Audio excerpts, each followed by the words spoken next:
দিতে চুপ করা বলছি। আর না চুপ করলে শুয়োরের বাচ্চাকে বাইরে ফেলে দেয়। শুয়োরের বাচ্চারা সারা হবে এই শুয়োরের বাচ্চাদের সারাদিন বাউন্ডুরের মতো ঘুরে বেড়াবে। পড়াশোনার নাম কতটুকু নেই। বড় হয়তো বাবার মতোই হবে। বড় হয়ে কাজ খুঁজতে কোথায় কোথায় চলে যাবে, আমার থেকে অনেক দূরে। আমি সেই একা চুপচাপ কি করবো, কিভাবে থাকবো, আমার কাজটাও যদি চলে যায় কি হবে। ভগবান, হে ভগবান, আমায় রক্ষা করো। এই হারামজাদি, ভগবান কি করবে? ভগবান তার এমন কিছু দায় নাই যে তোকে দেখতেই হবে।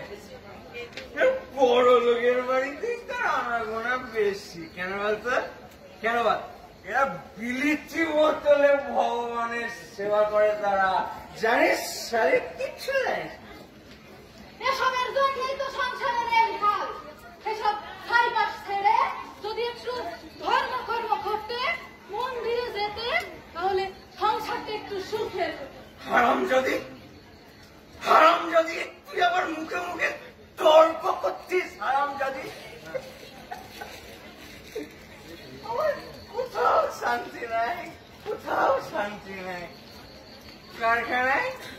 কারখানায় মালিকের গালাগালি, আর এইখানে তোর প্যান প্যানানি।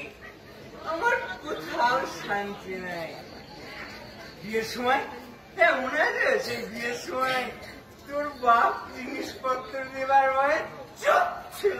চুপ চুপ, মনে নাই তোর? কিচ্ছু মনে নাই?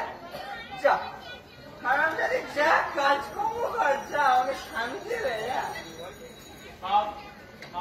স্বামী সবার ফোটা শুনে যাওয়া জীবন, কয়েকটা বাচ্চার মা, কোনো কথা নয়, শুধু কাজ করে যাও, তবুও জুটবে কেবল গঞ্জনা। এমনই কপাল তোমার। তুমি বলা তাই দেখবে বদমাইশদের চোখ রাখানি, তারকা নেতারা দেখবে দূর থেকে। আসলে যা করার ওরাই তো করে ওই পর্দার আড়াল থেকে। আসুন দেখে নিই জীবনে জড়িয়ে থাকা আরো একটি ছবি।